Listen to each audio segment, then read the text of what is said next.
Mais dès qu'on a Koufi, mais il faut mon âme, Papa Alvin. A Koufi a 15 kilos. Comment ça? 15 kilos, 15 kilos. Les gens savent de quoi je dis. Ok.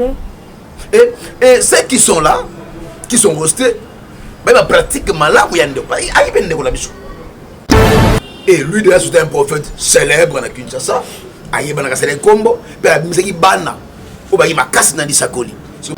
C'est-à-dire qu'il y avait certaines choses spirituelles et les caca. Alors, ma condition à remplir la montée. Et nous avons pardon à la réalité. Alors, c'est un sacrifice. C'est comme ça qu'il était parti. Alors, nous avons mis une épée à ma camoire à Zalaki. Jamais c'est pas un prophète. C'est pas un prophète. Lui, c'est pas un prophète. Et parfois, que les gens savaient que c'est un prophète. Sur la télé, c'est quitté. Avec des terrains sous-vêtements, il y a funérailles. Il y a Moué, à Zalagawana, il avait vu ce qui s'est passé. Les hommes de Dieu, c'est la cérémonie. Tam Basilisi. Famille peut se présenter. Famille est le maintenant. Il y a bino et sili. Comme il tourne à Bissau. Pour il y a un chef coutumier. Il faut récupérer payer. Il y a Bissau. Famille payée. Et c'est les cérémonies. Même dans l'eau. Et c'est la poste, c'est la sonne. De voir que le prophète, que nous connaissons, prophète, n'était pas seulement prophète, était un chef coutumier. Il utilise aussi une force ancestrale. Il n'y a pas seulement que lui. Moi, je suis Koufa qui t'entend encore. Paf, na kati mutu ka wazo kende na ye mais papa moi mkongo za la gana boya tuni nani o des prophètes. Prophète. Oui, Alex, camarade, il n'y a pas de... Je suis là, voilà. Ok. Tito Kouma, mai 2022. Tout ça, quand on a le Bible, on a média. Nassim Manaye, il y aura 2 ou 3 pasteurs. Il y a Mineni, na Congo,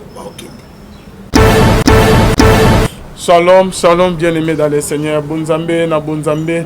Lola ezo futa simana to ya koloba kenzama boto koye liso soit finalement ça zo c'est merci na bande union to bazola na biso de partout babinga biso basutena biso là on a moni papa na biso de pasteur et fait amisia la bouche autorisée de l'Éternel depuis Zurich na filo mukoya motema bivin c'est de homo depuis Londres pena maman Gisèle luke le motema papa Emmanuel et na Boston bonzambe na bonzambe les autres biso en tout cas nous avons a consolé famille il y a ba maman na biso Gisèle Lukelo na bivin c'est de homo o bauti kobungisa maman na bango awa na Kinshasa donc nous avons a consolé mitema na bino bonzambe na bonzambe Yesu nde mosu qui si bien aimé toujours na cadre à informer to ya meli bino lelo nani pasteur David to merempe ko soma masoma mingi shalom l'homme de Dieu shalom papa bonne santé zamba so batela lilo bana bande bazola na biso zamba pambola biso peuple de Dieu biseka nyonso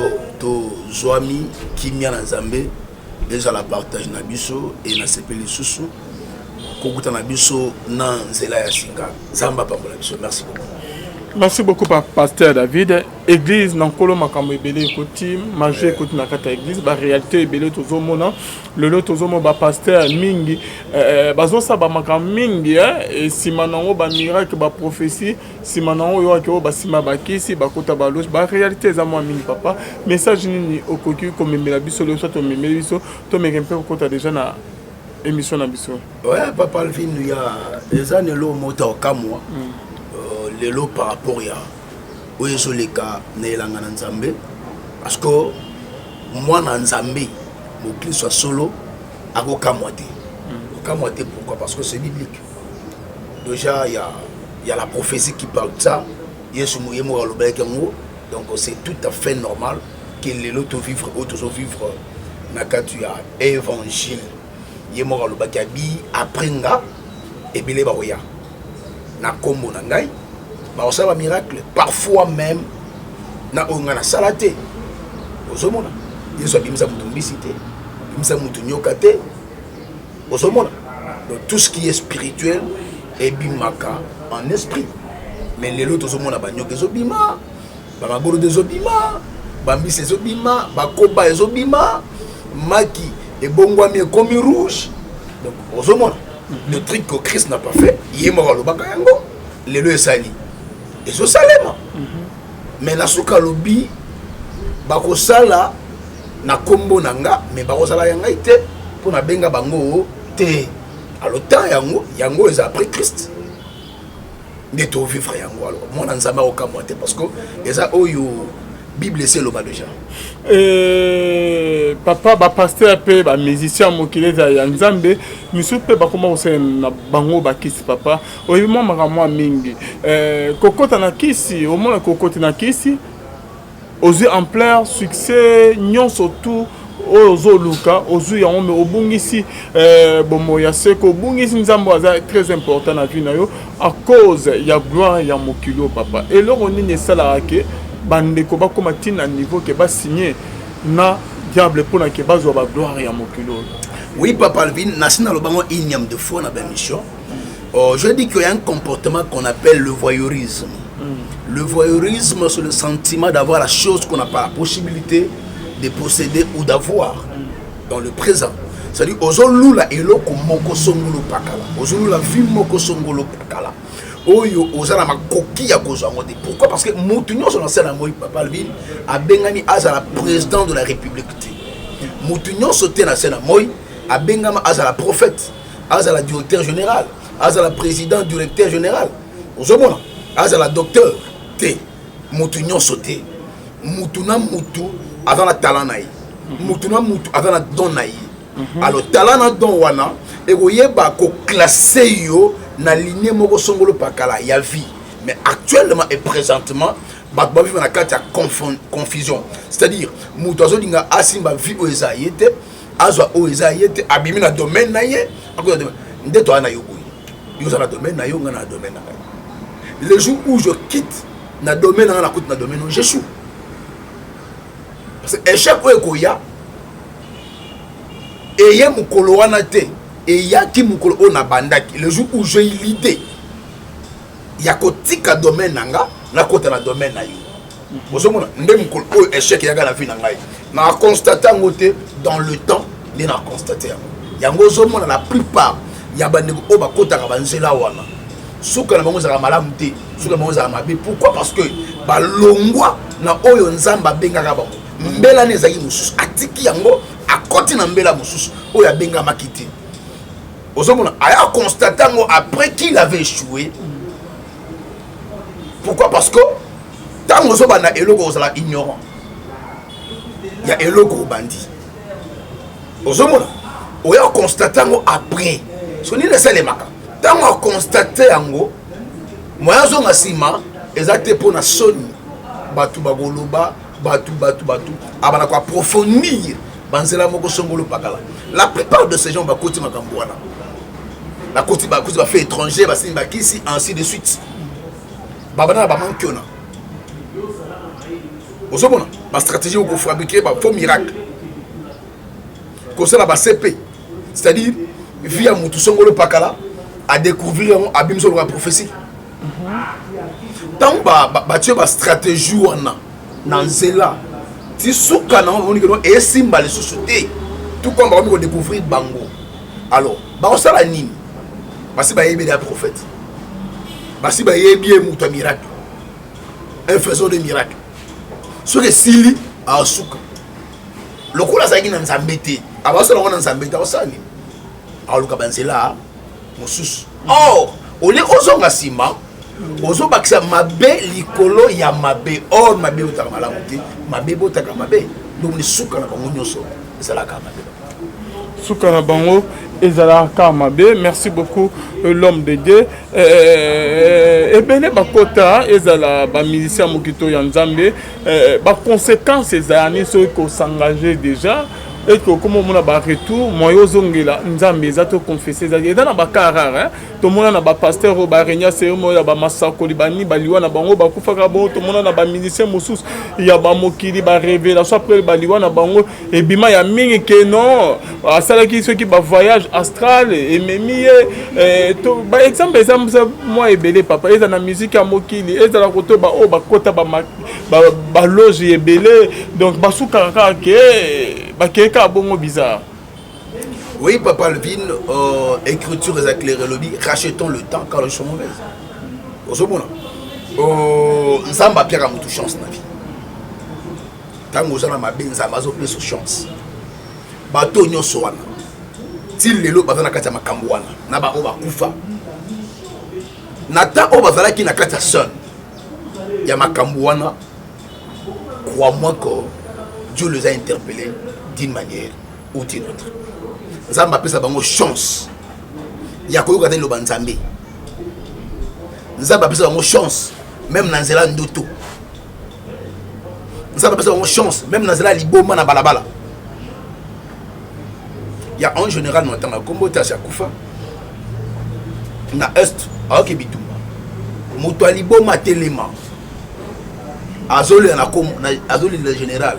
Abiko kendete soki ozonga te soki okufa. Général Oseka. Moto liboma anyolela. Soki okufa ozonga te. O nzamba leki na nzela liboma pour lobela ye.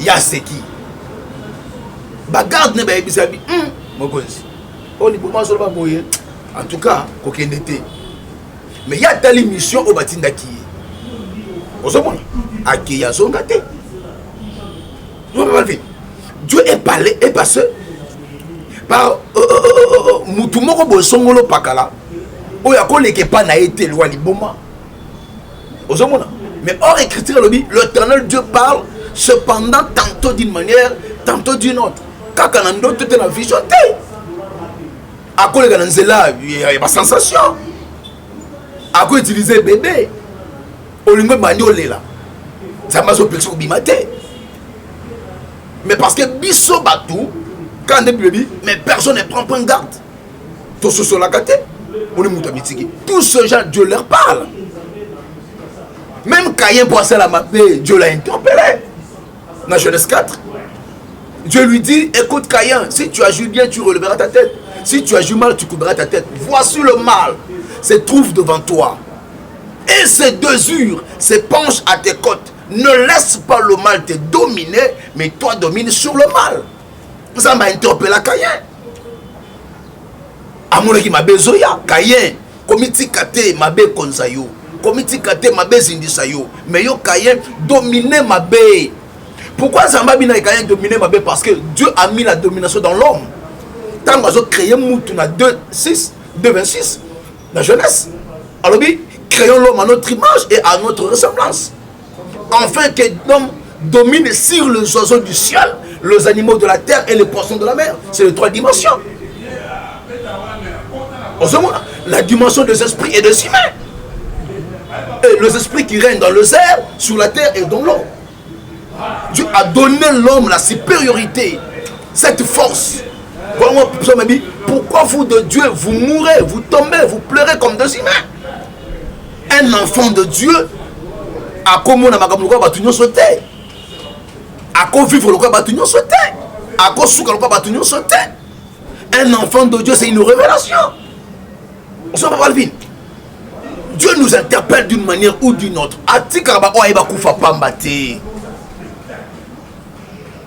Papa. Mais qu'est-ce qui se passe? Nous les hommes de Domiti Kaka. Ézéchias, Dieu a dit, Nazoboma.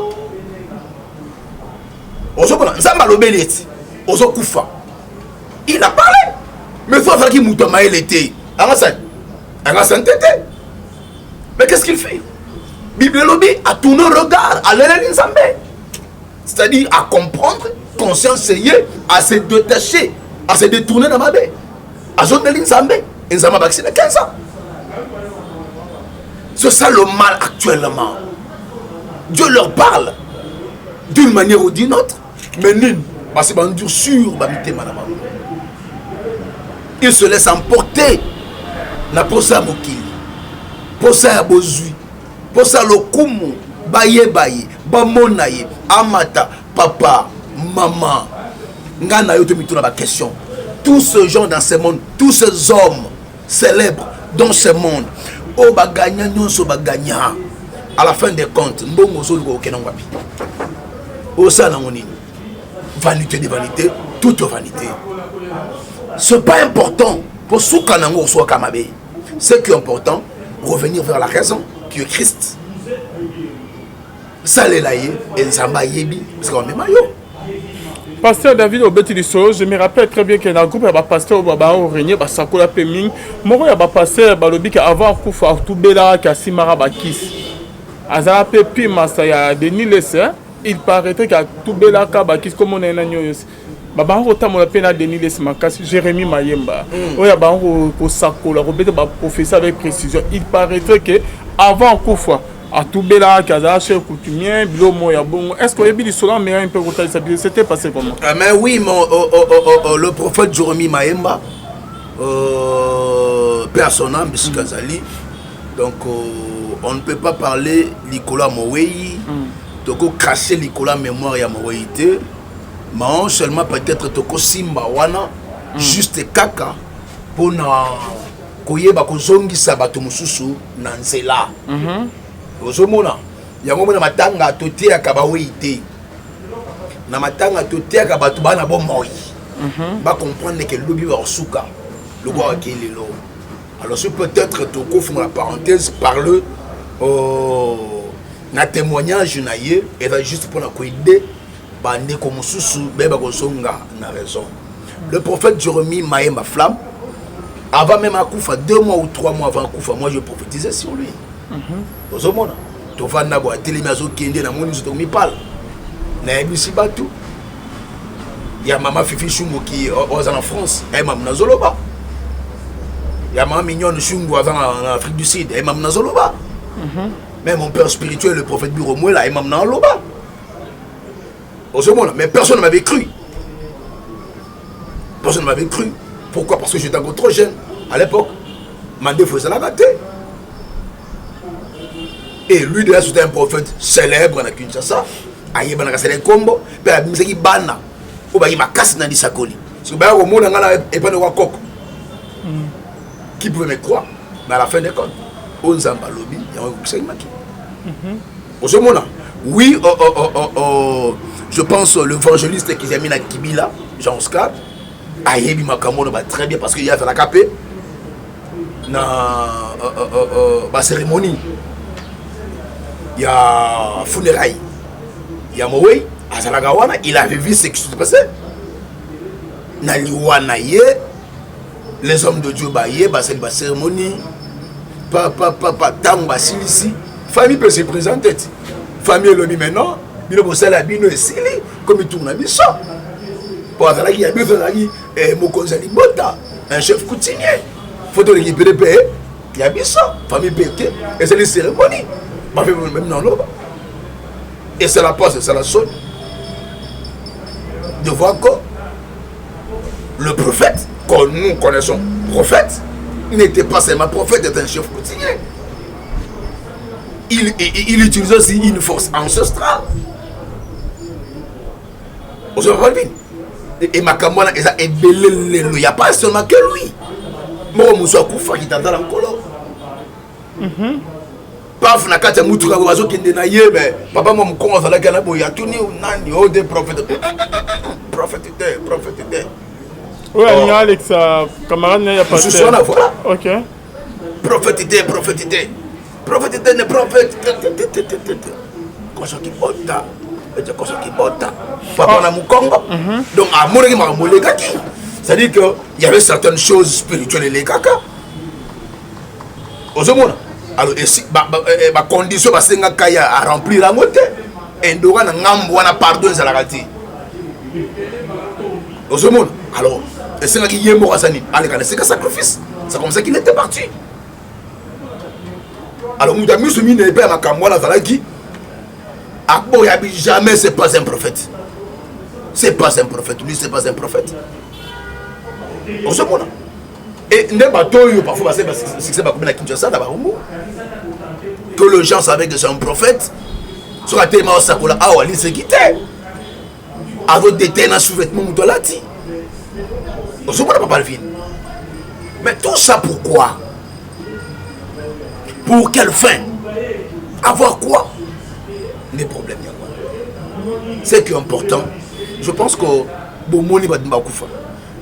on a perdu un frère, on a perdu un ami, Nabandala, on a entendu comboter. Nous quittons parce qu'il y a des choses qui en tout cas, nous autres banques,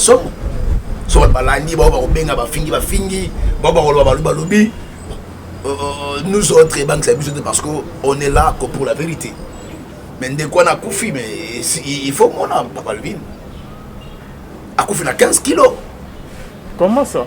15 kilos, 15 kilos. Les gens savent de quoi je dis. Ok. Et ceux qui sont là, qui sont restés, même pratiquement là où il y a des pays, il y a des choses. Il y a des communautés. Il y a des communautés. Il y a des communautés. Mais bizarrement, les gens sont restés dans ce moment. Imaginez que nous Koufi, to bundi manière nyonso, to longola cornaye na mbandaka pour faire na mbandaka. Ayana basi na bokoko kuna et simbiti. Ndeko ta kufela ki. So bokoko ngoni ni ba no salisa ye banganga. Donc, quand déjà un homme de Dieu, un prophète, à quoi il est malade, à qui il est pas banganga, basalisa ye entre guillemets, alors il est prophète.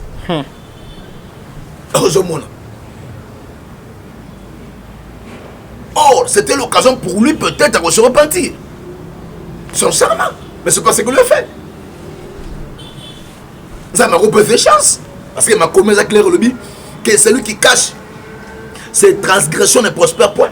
Mais c'est lui qui les avoue, on le délaisse, obtient la miséricorde. On se montre. Parfois Dieu pouvait. Il y a les sous, comme l'enfant prodigue. Mais il y a qui soit il y a banganga. À coup fait les mabogo, il y a banganga. Est-ce que quel là? Attaque tout le bagage non. Et ce qui m'a coup fait na souka. Tu éviter un type de n'ensemble. Même tu coup fait pas banganga. Un pasteur, un prophète. Ah c'est le petit qui la bande là, c'est qui? Malade ils allaient gagner. Ah papa le vie. Moi le cause soit bon dans le cause soit succès. Hein? Au cause la makambo au canal vie au salati. Mais bien dans le Seigneur, une parenthèse que j'ouvre. Moutouma kosayote, chaque chose à son temps. Ce que bengama au pambouama un jour. Ce que bengama au tombouama un jour. Ce que bengama te go tombouama qu'on force nature pour soukamabe. Na vie, sala oyo et bengamelio au sala soukawa. Tigala nzambe esika na ye. Kozwa esika nzambe te po au sala. Lokola nzambe tu vas échouer. Yo sala oyo na devoir na yo. Ya ko sala soukawana un point un trait tikela nzambe oyo etikali. Tu sais pourquoi le lot va passer muso ko ya du besoin cher, ba crise ainsi de suite. Les gens veulent forcer les choses. Comment ça? Partout, en église. Pour monter une église, nous avons des gens. Ok. Ce n'est pas nous les hommes. Pour la biso, tout ça, oh, et tout ça, évangélisation. Nous avons évangélisation dans le salon. Tout ça, oh, et sengi biso, na devoir la biso, tout ça, tout souka, wana. Oh, et tikali. Tikela nzambe esika na sanini asala Papa Alvin na lega kawa na émission. Je ne sais pas ce que dans jour mogo parce que bengo déjà que non tra prophète wana pasteur wana asangi biso autant asangi biso boy mais na mbaka ba tout mais je sois déjà nous ta bengo ça un problème boy faut pas frère moi je pas besoin d'argent Tu n'as pas besoin de bon. Mais pourquoi pas on le fait comme les autres? Que non, maman peut ça, maman peut ça, ça là. Pourquoi pas on le fait? Sinon, t'es mon amakolo. Pourquoi je ne le fais pas? On va parler. Le gens cherchent que leur intérêt, au lieu de chercher l'intérêt de Dieu. Dans la chose de Dieu, la priorité c'est Dieu, c'est pas les hommes. Tout ce kanzambe et si kanaye, asala o esengeli asala biso, tout ça la biso, tout ce kawana. Le bien-aimé a couffé à 15 kilos. Tout ça pourquoi? Même église a tiki, mouton kambasati, on ne voit pas. Nani o barotika na kati bana naye, et église à Kamba. Pour na kati bana bimisi, moi n'a pas tenu même 30 minutes à prière et mokasati. 1 heure du temps prière et moko asati. Bana tout a fuma bango na mankiona. Et nous sommes là kala période pour la bi ah. On a bara ndeko papa o ya nini ya limité. On a bisa ba nini ba mbisi ba magorodo ainsi de suite. Dans le bara période mon abi ngana ebi na batu oyo basala bango ba chez wana. Ozomona nde bana ya ndeko wana. Donc bana wana ba mususu le ba fondre l'église ba prophète Nzambe ya passe ba fondre l'église ba prophète et ba bana ba l'église na bango. Mais quelqu'un qui ne prie même pas, qui ne connaît même pas comment prier, il ne peut même pas tenir pendant 31 heures du temps par Mao à prier. Il ne peut pas. Il est prophète. L'église de Tigali va passer on en charge. En attendant, Babon de Nzambe, Nzamba Penani, à aucune église. Mais Banana été l'église. Vous allez me dire que Nenga Kewana n'est pas Nzambe. Moufra Nini Goyasali. Donc Asima Bakisi. Mais à côté qui n'a pas cela, abandonné ma pratique, oh, Tobenga, ma pratique avant qu'on a un miracle fabriqué. Abandi, abandi, tant que mon souka et aussi mbaté. À côté de cela, vous sous. Avant de travailler, parce qu'on a payé à bon marché. On se montre. À notre travail, dans le mois, il y a salarié. Tant que mon simbité. Côté de cela, vous sous. Et Banzela Wana. De le suite, il faut que tu vois. Quelqu'un qui peut mourir avec 15 kilos. Peut-être Bundi Magnon, tu Mbongo, quand il y a un confinement. Par contre, c'est à la cargo. Corps et à la Kinshasa. Papa n'a jamais vu Mbongo et Kangami, les lopos à lobby, les locaux répondent. Donc, les autres sont à Kin, pasteur, l'homme de Dieu. Et l'on y est cela que au comité n'a pas été à bon aux obos retoubés. Et c'est là. Ouais, c'est biblique. Ce qu'on dit en Exode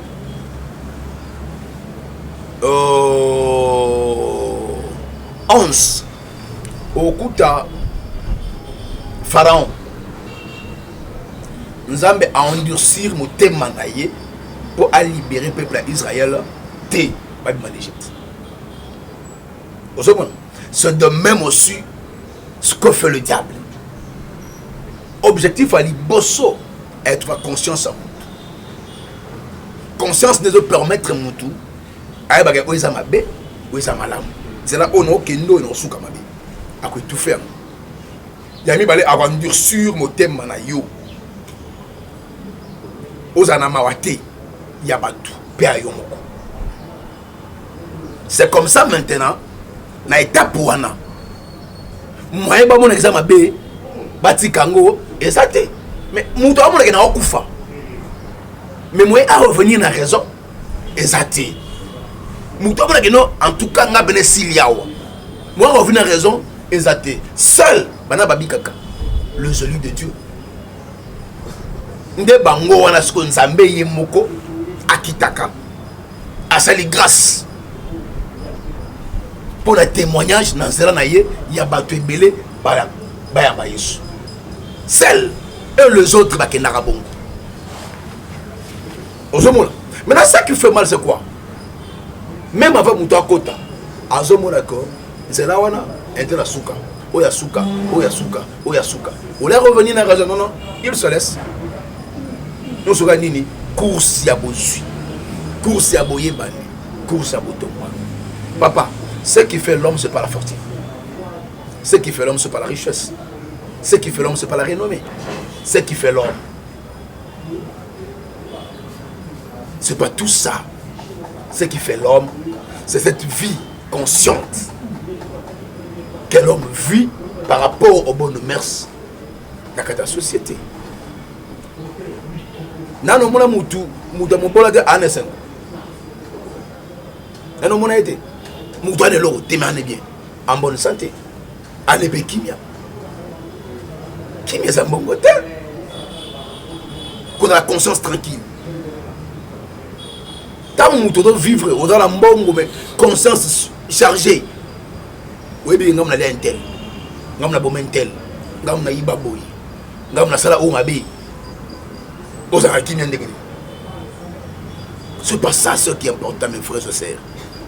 Dieu existe et ce qui est important, tu es bakoluka nzambe na bo solo. Na kamo lelo 2 jours ou 3 jours na Facebook, na mona passé wario, ah tu na pas église na ye. Pas au publier yango. Na wa musubi na église, ba fani bazo kai.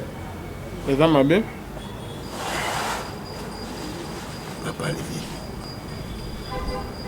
Est-ce qu'il y a un docteur?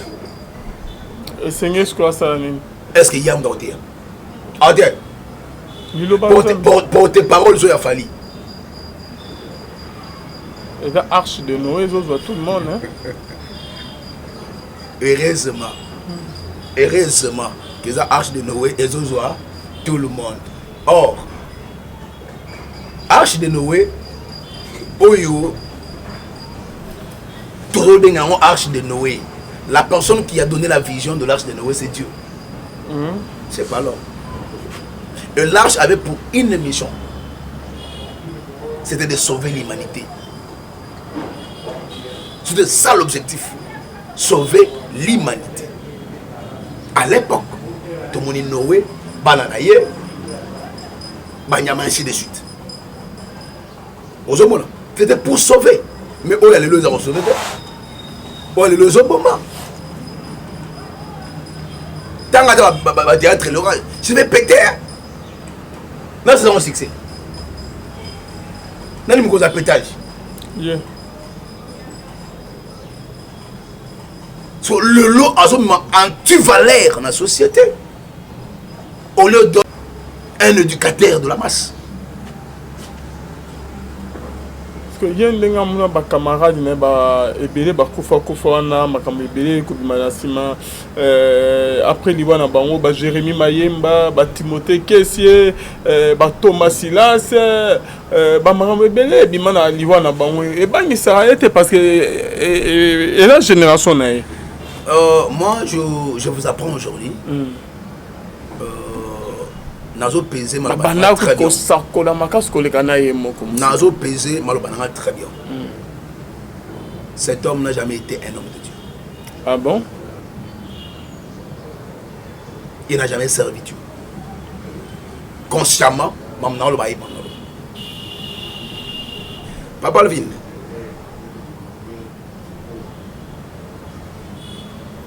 Avant pasteur Mocho Koufawa. C'est un grand pasteur, Natcham.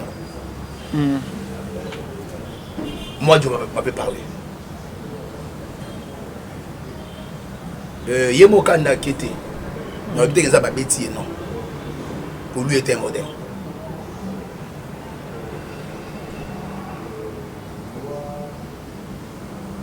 Tout ça, on a fait en décembre,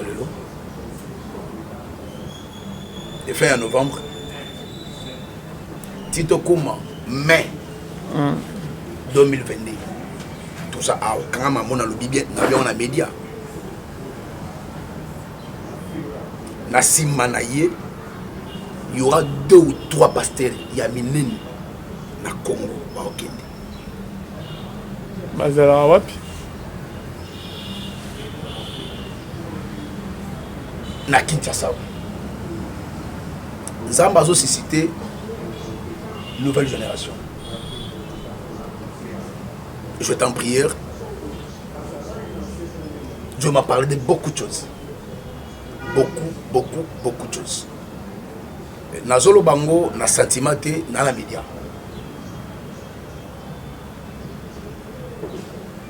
Je parle de la part de Dieu. Zambe azobana ko éliminer. Basala Nzambe na mboko. Dieu regrette beaucoup de ce que Bissoto sale. Et Dieu est en train de susciter une nouvelle génération. Okay. Une génération qui est encore dans l'ombre, que Dieu veut susciter. Les hommes de Dieu ne me tenaient pas vers guerre. Mais ce qui est important, tous les gens Nzambe, nabo solo. Tout le Nzambe, nabo solo. Tout ça les Nzambe, nabo solo. Et Nzambe, a pas mon abisso. Tout s'est détourné dans ma baie. Tout s'est kamabe. Tout son grand Nzambe. A boire kabichoté. Zamba pas mon abisso. Merci beaucoup, Pasteur David. Tout le monde a une émission Nabiso. Au confirmé, que qui se continue dans la église, Basal Nzambe Belé, Bazo travailler dans la Bakis. Et ils ont mon copé à Pasteur Baboteki Kozoye, à Kofi na hôtel.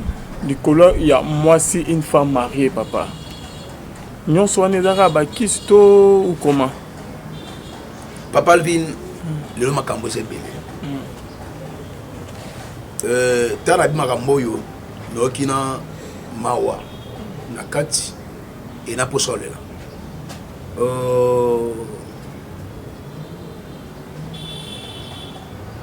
Nzamba yana Lisuki. Que Dieu nous vienne en aide. L'heure est tellement grave. On ne sait plus à qui on peut se confier. À qui on peut s'attacher. Qui si écoute un évangile d'un niveau moko où il a été. Au moni, la plupart des pasteurs ben na boka.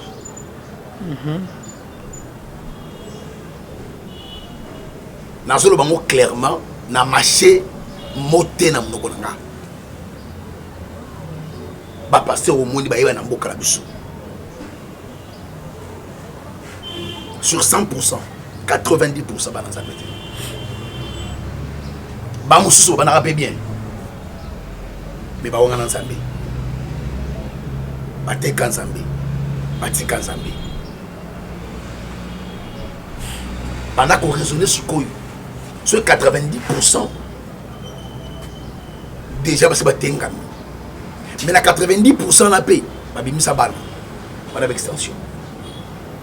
Pendant qu'on raisonnait, suite, yango moni lelo, réveil comme église et la force. Merci beaucoup, papa. Azumut, commissaire général. Entre guillemets, na marché ba mon ngati. Est-ce que Moutologo la prophète Dodo Kamba a ordre l'évêque général? Na qualité ni. Quand est-ce que Moutologo comme prophète évêque général? Il y en a pas norme, il y a un principe. Il doit réunir tout autour de lui 50 évêques.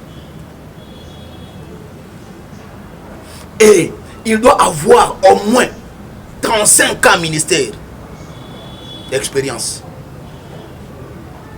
Entre guillemets, est-ce que Yé a totalisé ma bonne?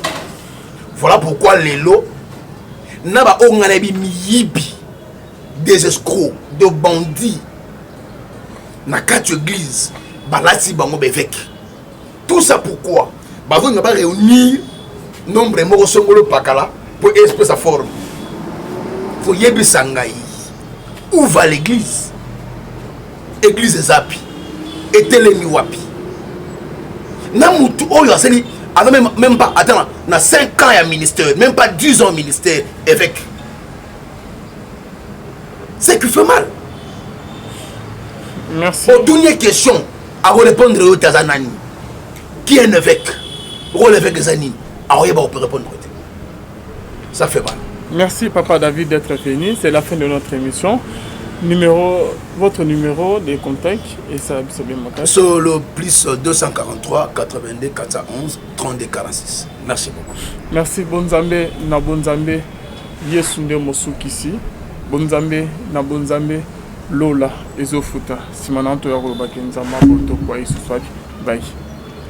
Quand maman a le bien na média. Na simanaye il y aura 2 ou 3 pasteurs Yamineni na Congo ba okende. Bazala wapi? Na Kinshasa. Zamba a suscité nouvelle génération. Je suis en prière.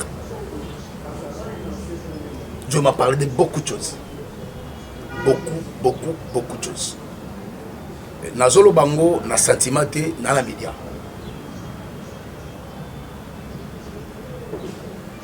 Je parle de la part de Dieu. Nzambe azobana ko éliminer basala Nzambe na mboko. Dieu regrette beaucoup de ce que Bissoto sale. Et Dieu est en train de susciter une nouvelle génération. Okay. Une génération qui est encore dans l'ombre, que Dieu veut susciter. Les hommes de Dieu ne me tenaient pas vers guerre. Mais ce qui est important, tous les gens Nzambe, nabo solo. Tout le Nzambe, nabo solo. Tout ça les Nzambe, nabo solo. Et Nzambe, pas mon biso. Tout se détourné dans ma baie. Tout tika ma baie. Tout son grand Nzambe. Awa kabisote. Zamba pas mon biso. Merci beaucoup Pasteur David. Tout comme nous avons émission na biso, au confirmer biso que qui se continue dans la église, basala Nzambe belé, bazo travailler na bakis. Et zala moko pe ya pasteur abutaki ko zoyer akufi na hôtel. Nicolas, il y a moi si une femme mariée, papa. Nous sommes des kisto ou comment? Papa Alvin, le nom Makambo c'est belé. Tara Makambo yo, Nokina Mawa, Nakati, et Naposole.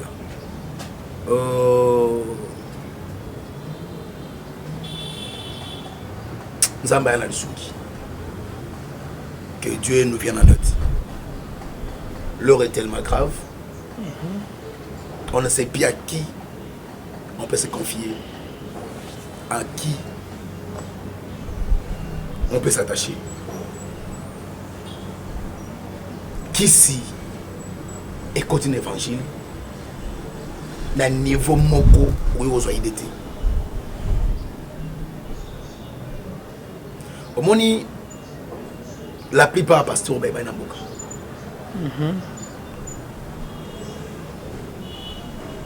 Nazolo bango clairement na marché moté na mnoko nanga. Ba pasteur au monde ba na boka la biso. Sur 100%, 90% ba na Nzambe. Ba mususu ba na rapé bien. Mais ba wanga na Nzambe. Bateka Nzambe, batika Nzambe. Pendant qu'on raisonnait sur quoi, sur 90%, déjà c'est batenga. Mais la 90% la paix, babimi sa balle, madame extension. Pendant qu'on raisonnait, suite,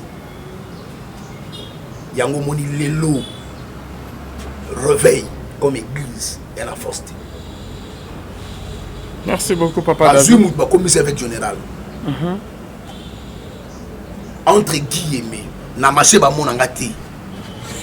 Est-ce que Moutologo la prophète Dodo Kamba a ordre avec général? Na qualité ni. Quand est-ce que Moutologo comme prophète évêque général? Il y en a pas norme, il y a un principe. Il doit réunir tout autour de lui 50 évêques. Et il doit avoir au moins 35 ans ministère d'expérience. Entre guillemets. Est-ce que Yé a totalisé ma bonne? Voilà pourquoi les lots n'a pas des escrocs, de bandits. Na quatre églises, balati bango bevek. Tout ça pourquoi? Bazo n'a pas réuni nombre de morts songolo pakala pour exprimer sa forme. Faut yebi sangai. Où va l'église? Église Zapi. Et Telemi Wapi. Namutu oyo aseni même pas attends, na 5 ans à ministère, même pas 10 ans ministère évêque. C'est qui fait mal. Merci. Au dernière question à répondre au Tazanani. Qui est un évêque? Pour l'évêque Zani, à répondre. Ça fait mal. Merci Papa David d'être venu. C'est la fin de notre émission. Votre numéro de contact et ça c'est bien mon sur le plus 243 82 411 32 46. Merci beaucoup. Merci Bonzambe na Bonzambe Yesunde Mosukisi Bonzambe na Bonzambe Lola ezofuta simananto ya kolobaki nzamba boto kwa isuswaki bye.